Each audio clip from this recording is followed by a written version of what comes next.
नमस्कार दोस्तों आज की क्लास को शुरू करने से पहले एक बात समझ लेते हैं कि दो तरह के गवर्नमेंट एम्प्लॉय होते हैं। एक वो वाले गवर्नमेंट एम्प्लॉय जिनकी एंटाइटलमेंट रेंट फ्री अकोमोडेशन के लिए होती है, और दूसरे वो वाले गवर्नमेंट एम्प्लॉय जो अगर गवर्नमेंट से गवर्नमेंट अकोमोडेशन अवेल करते हैं तो उनसे गवर्नमेंट द्वारा रेंट रिकवर किया जाता है, जिसको लाइसेंस फीस बोलते हैं।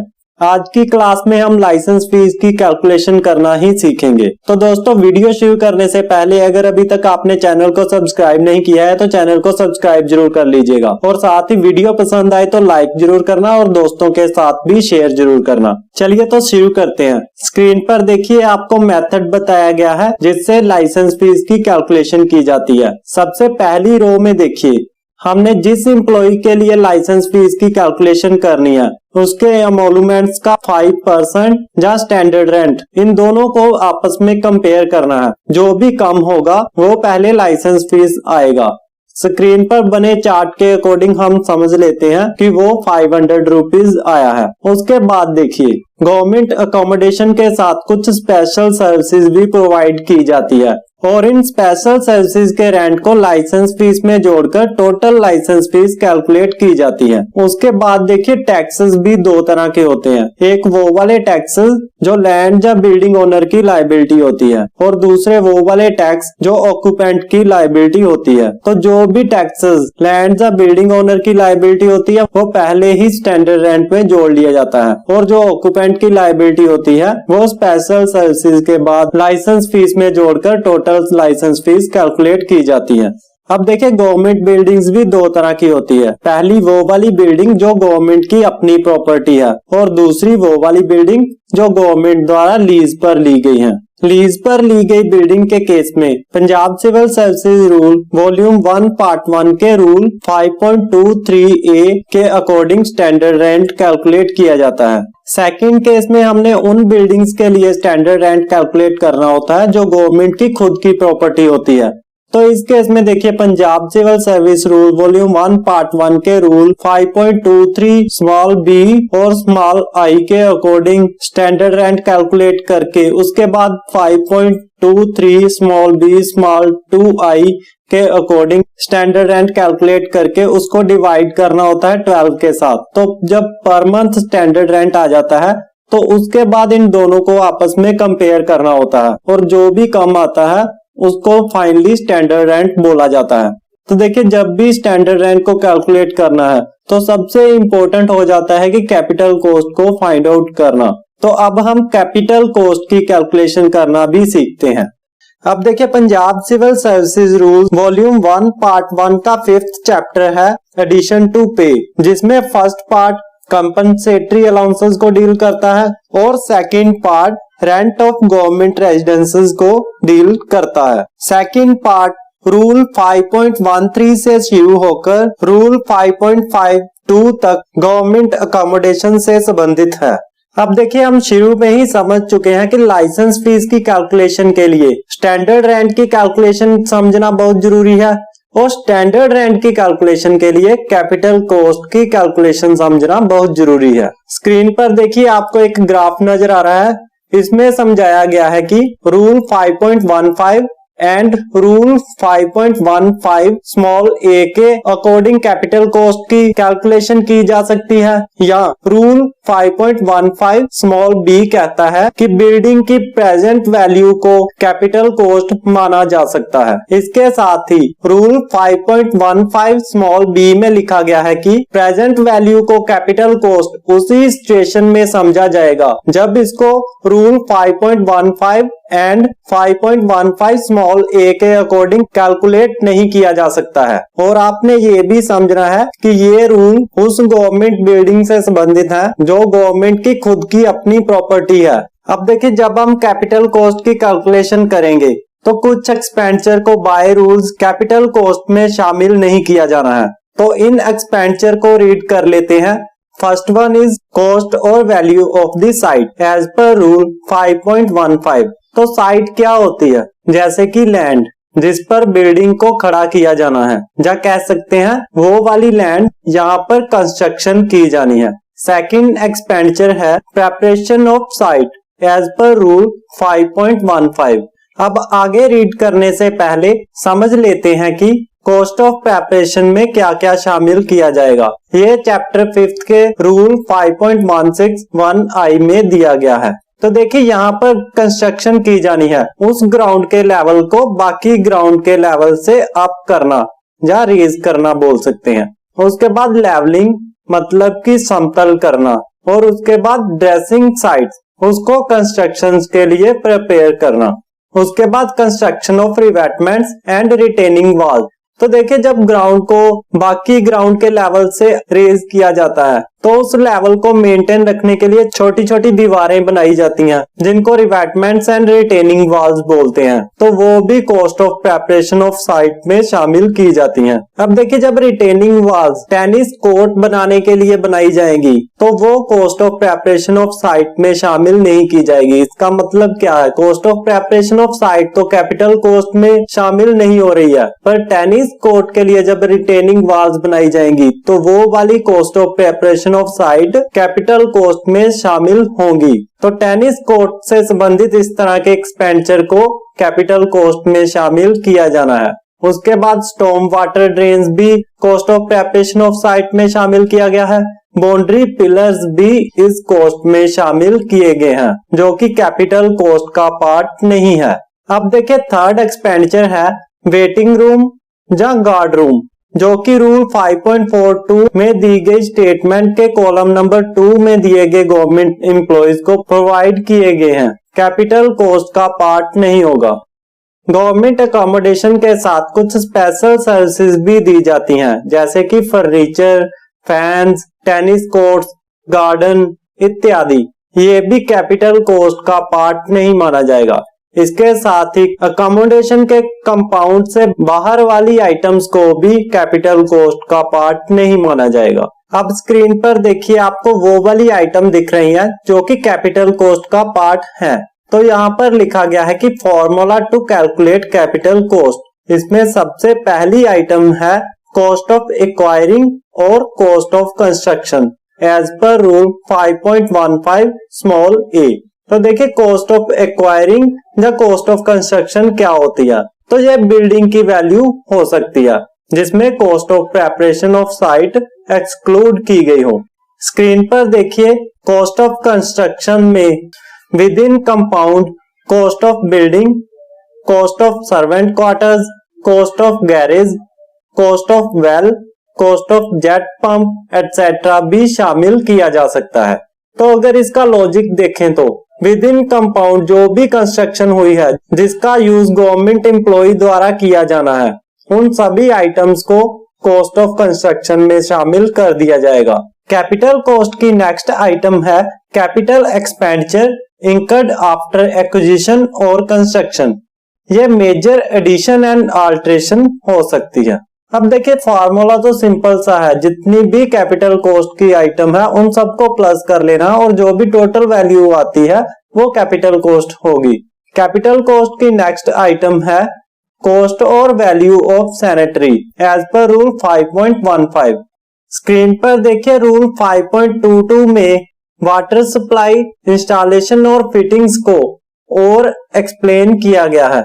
इसमें शामिल किया गया है pipes including service pipe, apparatus for hot water supply, cistern, taps and other necessary equipments, baths, basins and lavatory fittings. Fifth item है meters when provided at the cost of government। तो जब गवर्नमेंट द्वारा water meter provide करवाया जाए उसको भी sanitary installation and fittings में शामिल करना है। सिक्स्थ आइटम्स है drain including the main connection with the sewer and all connected apparatus such as gullies, channels, trap, vent pipe for the disposal of house wastes and sewage. Screen पर देखिए हमने water supply से संबंधित सभी items को read कर लिया है।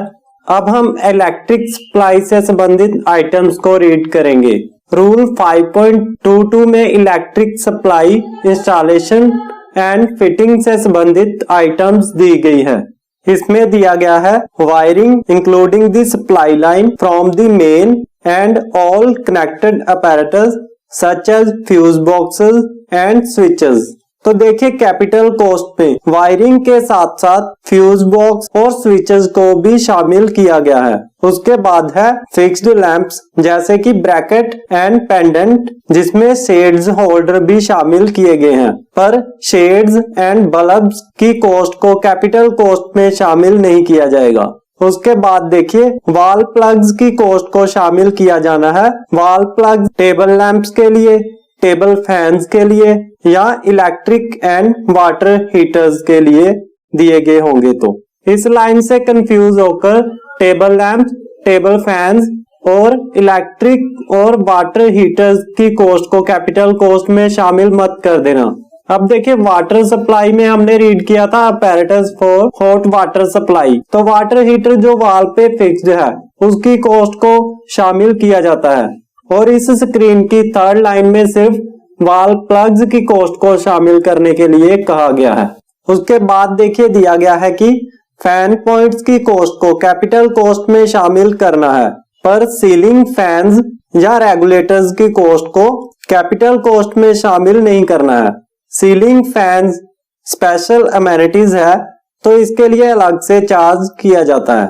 इसके बाद दिया गया है लाइटनिंग इंटरसेप्टर्स और लास्ट में दिया गया है meters when supplied by government. इसको हम इलेक्ट्रिक मीटर्स भी बोल सकते हैं।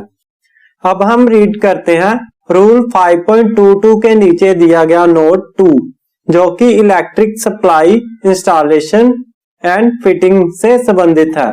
इसको रीड करने से पहले समझते हैं कि कैपिटल कॉस्ट की कैलकुलेशन करने की जरूरत कब पड़ती है। तो जब बिल्डिंग की कंस्ट्रक्शन की जाती है, कंस्ट्रक्शन हो जाने के बाद कैपिटल कॉस्ट की कैलकुलेशन की जाती है। हर 5 साल बाद भी कैपिटल कॉस्ट की कैलकुलेशन की जाती है। इसके साथ ही जब स्पेशल रिपेयर की कॉस्ट कैपिटल कॉस्ट की 5% से ज्यादा हो जाती है तब भी कैपिटल कॉस्ट की रिकैलकुलेशन की जाती है। तो इस रूल में बताया गया है कि जब भी initially table lamps, table fan या अदर इलेक्ट्रिकल इक्विपमेंट्स सप्लाई कर दिए गए हों तो उनको कैपिटल कॉस्ट में शामिल किया जाना है, पर उसके बाद जब वो खराब हो जाएंगे तो गवर्नमेंट उसको प्रोवाइड नहीं करवाएगी और कैपिटल कॉस्ट को उनके अकॉर्डिंग रिड्यूस कर दिया जाएगा। अब रीड करते हैं रूल 5.23D। हम देखे सैनिटरी एंड वाटर सप्लाई से संबंधित आइटम्स को रीड कर चुके हैं और इलेक्ट्रिक इंस्टॉलेशन एंड फिटिंग से संबंधित आइटम्स को भी रीड कर चुके हैं। तो अगर कैपिटल कॉस्ट में इन आइटम्स को सप्लाई करने के बावजूद भी शामिल नहीं किया गया है तो इसके लिए एक परसेंटेज चार्ट दिया गया है रूल 5.23D के नीचे। तो उस परसेंटेज के हिसाब से इनकी कॉस्ट को कैलकुलेट करके कैपिटल कॉस्ट में शामिल किया जाना होता है। अब देखिए फिर से रिवाइज करते हैं। कैपिटल कॉस्ट की कैलकुलेशन के लिए इन सभी आइटम्स को प्लस करना होता है। सबसे पहली आइटम रूल 5.15A में दी गई है कॉस्ट ऑफ एक्वायरिंग और cost of construction.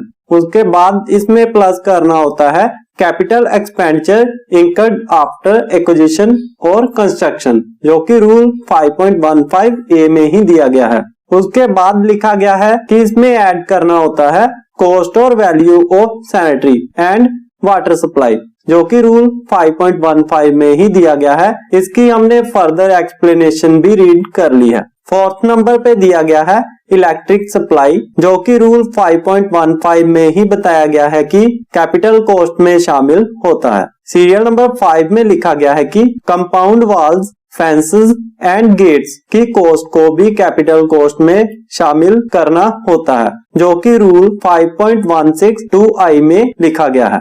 Next read करते हैं। सीरियल नंबर 6 में लिखा गया है कि अप्रोच रोड्स, कल्वर्ट्स एंड पैथ जो कि विद इन कंपाउंड हो, ये लिखा गया है 5.162I में। इसकी कॉस्ट को कैपिटल कॉस्ट में शामिल करना है। सीरियल नंबर 7 बहुत ही इंपॉर्टेंट है। एग्जाम में आपको कंफ्यूज करने के लिए ये पॉइंट काफी बार दिया गया होता है। इसको रीड करते हैं। Establishment and tool and plant if charged directly to work, इसको कैपिटल कॉस्ट में शामिल करना है अगर रेजिडेंस गवर्नमेंट द्वारा कंस्ट्रक्ट की गई हो। इसका मतलब क्या है? तो देखिए, जब कॉन्ट्रैक्टर द्वारा कंस्ट्रक्शन की जाती है तो उस केस में टूल एंड प्लांट की कॉस्ट को शामिल नहीं करना है। तो एग्जाम में जब क्वेश्चन आएगा तो आपको लिख दिया जाएगा tool and plant charge to work, तो उसको शामिल नहीं करना है। जब लिखा जाएगा डायरेक्टली चार्ज टू वर्क तब ही कैपिटल कॉस्ट में शामिल करना है। अगर लिख दिया जाए tool and plant not directly charge to work तब भी कैपिटल कॉस्ट में शामिल नहीं करना है। सीरियल नंबर 8 में देखिए, renewals of a building or its subsidiary works, इसको भी कैपिटल कॉस्ट में शामिल किया जाना है। सब्सिडरी वर्क्स को फर्दर एक्सप्लेन किया गया है, जैसे कि outhouses, roads, drains, culverts etcetera. इसको लिखा गया है रूल 5.20 में। तो देखिए इसके पीछे लॉजिक क्या है। आउट हाउसेस जैसे कि सर्वेंट क्वार्टर, गैरेज एटसेट्रा भी एक तरह से बिल्डिंग का ही पार्ट है, तो इसको कैपिटल कॉस्ट में शामिल करना जरूरी होता है। अब देखिए, कंफ्यूज करने के लिए एग्जाम में कई बार क्वेश्चन में आपको दिया जाएगा cost of garage not attached to building, पर अगर बिल्डिंग से अटैच नहीं भी है तो भी बिल्डिंग में रहने वालों के लिए ही गैरेज बनाया गया है। बिल्डिंग में रहने वाला गवर्नमेंट एम्प्लॉय ही गैरेज को यूज करेगा, तो ये भी कैपिटल कॉस्ट का पार्ट है। गार्ड रूम की एग्जाम्पशन दी गई थी, वो हम पहले ही पढ़ चुके हैं, उसको आपने याद रखना है।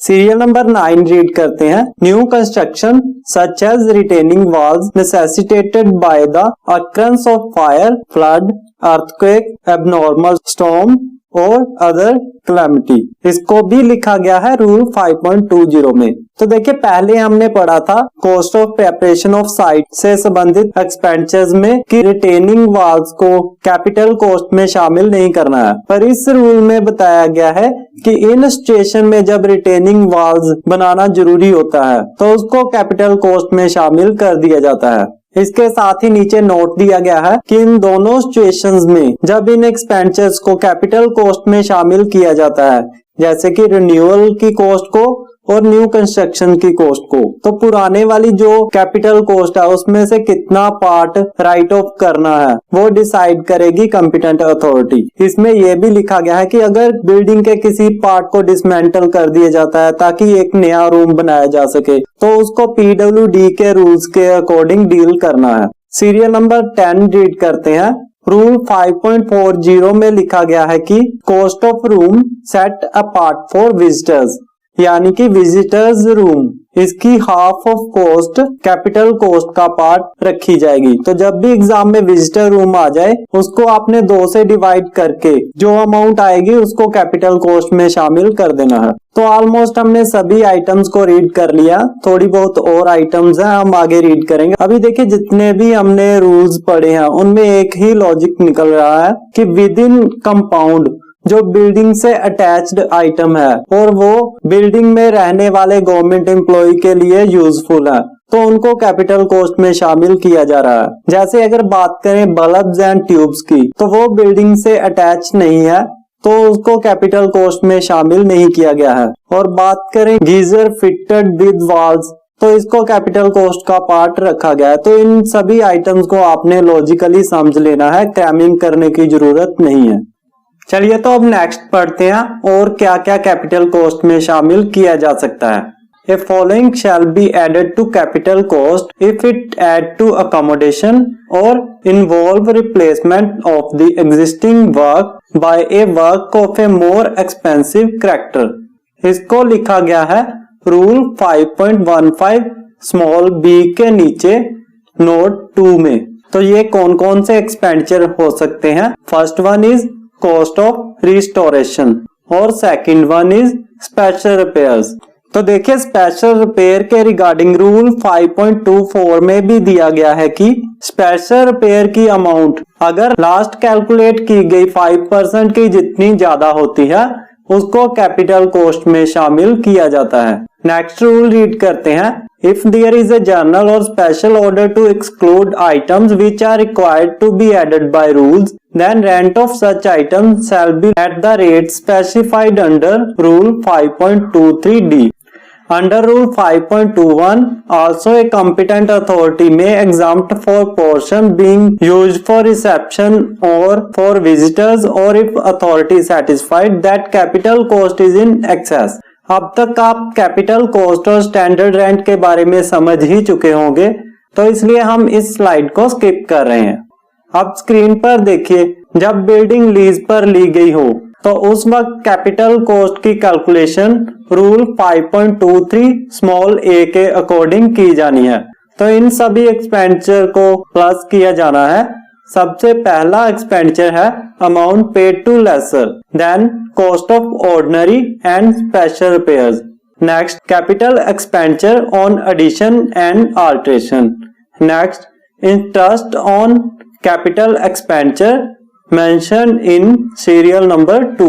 Next, rates or taxes being in the nature of house or property tax, that is by rules recoverable by municipality from owner of building and not from government employee.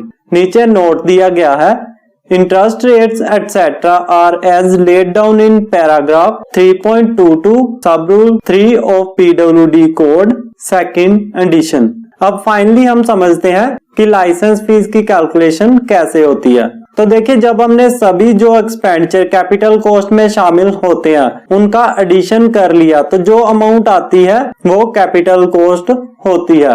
उसके बाद हमने दो कॉलम बना लेने हैं। पहले कॉलम में लिखना है rule 5.23 small b small i, second column में लिखना है rule 5.23 small b small 2i।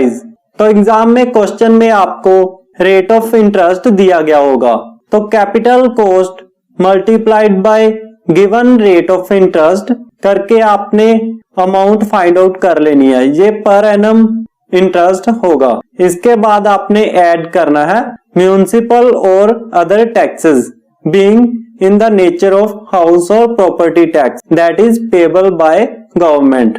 तो जितने भी टैक्सेस गवर्नमेंट द्वारा खुद पे किए जाते हैं being the owner of building, तो उसको आपने इंटरेस्ट में ऐड कर देना है। याद रखिएगा, अभी हम एनुअल चार्जेस की अमाउंट लिख रहे हैं। उसके बाद आपने ऐड करना है ऑर्डिनरी रिपेयर, स्पेशल रिपेयर्स। उसके बाद देखिए, जो भी टोटल आएगा वो हमारा एनुअल स्टैंडर्ड रेंट है।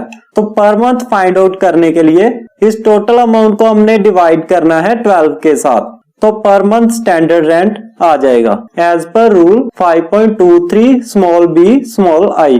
अब स्टैंडर्ड रेंट फाइंड आउट करना है as per rule 5.23 small b small 2i। तो देखिए, इस रूल में लिखा गया है कि 7.5% ऑफ कैपिटल कॉस्ट जो है स्टैंडर्ड रेंट होता है। तो capital cost multiplied by 15 divided by 2 multiplied by 1 divided by 100 और 12 के साथ डिवाइड करना है, तो मल्टीप्लाइड बाय 1 डिवाइडेड बाय 12। तो जितना आएगा वो इस रूल के अकॉर्डिंग स्टैंडर्ड रेंट होगा। इसके नीचे लिस्ट ऑफ बोथ रूल्स करना है, तो दोनों में जो भी कम होगा वो फाइनली हमारा स्टैंडर्ड रेंट आ जाएगा। जब हमारे पास स्टैंडर्ड रेंट इन दोनों में से जो कम होता है आ जाता है, उसके बाद हम कंपेयर करते हैं 5% ऑफ इमोलूमेंट्स और जो इन दोनों रूल्स में से कम स्टैंडर्ड रेंट आया है उसको। तो 5.29 स्मॉल b स्मॉल i के अकॉर्डिंग देखिए 5% ऑफ इमोलूमेंट्स में शामिल करने हैं बेसिक पे, ऑफिशिएटिंग पे, एनपीए और डीपी। इसके अलावा स्पेशल पे या कोई भी अलाउंसेस 5% की कैलकुलेशन के लिए कंसीडर नहीं करना है। इन दोनों को कंपेयर करने के बाद जो भी कम होता है वो हमारी लाइसेंस फीस होती है।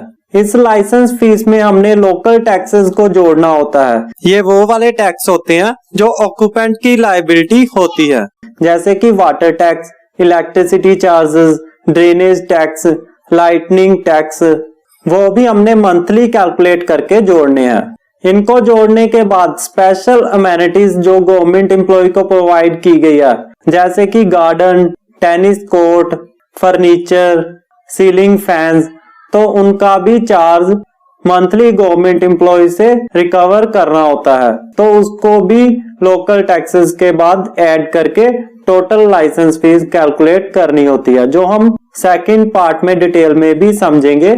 अभी हम नेक्स्ट रूल रीड करते हैं। रूल 5.39 लिखता है, when a building is occupied partly as a residence and partly as an office, the capital value of the portion occupied as a residence should be separately estimated for the purpose of Rule 5.23. The cost of maintenance of the residential portion should also be separately estimated and accounted for. This is usually done on the basis of plinth area. Next, taxes के regarding लिखा गया है, the occupants of staff quarters and other buildings apart government house are exempt from payment of charges for electricity consumed. As regards water charges, see the exception below the section water charges in Rule 5.44. अब देखिए, हम special amenities की बात कर रहे थे, तो special amenities में सबसे पहले फर्नीचर आता है। तो फर्नीचर की जितनी भी कॉस्ट एग्जाम में क्वेश्चन में आपको दी गई होगी, तो अगर आप प्रैक्टिकली देख रहे हैं तो जितनी भी कॉस्ट का फर्नीचर बिल्डिंग में प्रोवाइड करवाया गया है उसका 15% आपने निकालना है। वो आपका एनुअल चार्ज आ जाएगा और उसको डिवाइड करना है 12 के साथ, तो मंथली चार्ज आ जाएगा। उसके बाद सीलिंग फैंस देखिए, सीलिंग फैंस का इसी तरह 17% फाइंड आउट करना है। टेनिस कोर्ट का 7.5% निकालना है। इसके साथ आपने एक बात और ध्यान में रखनी है, टेनिस कोर्ट का कई बार लेबर चार्जेस, लेबर की पे या मेंटेनेंस चार्जेस भी दिया गया होता है, तो उसको भी आपने मंथली कैलकुलेट करके 7.5% जो चार्ज आएगा उसमें इंक्लूड कर लेना है। उसी तरह से गार्डन का चार्ज 7.5% और उसमें भी जो मेंटेनेंस चार्जेस, माली की पे जो भी आएगी वो भी इसमें ऐड करनी है। सीरियल नंबर 5 में लिखा गया है कि वाटर चार्जेस और meter charges payable by government employ himself, ये लिखा गया है रूल 5.44 डी में। तो दोस्तों प्रैक्टिकली हम नेक्स्ट पार्ट में लाइसेंस फीस की कैलकुलेशन करना सीखेंगे। इस वीडियो को ध्यान से 2-3 बार रिपीट करके जरूर समझ लीजिएगा, ताकि नेक्स्ट पार्ट को समझने में कोई भी दिक्कत परेशानी आपको ना आए। तो मिलते हैं नेक्स्ट वीडियो में, तब तक के लिए थैंक यू सो मच।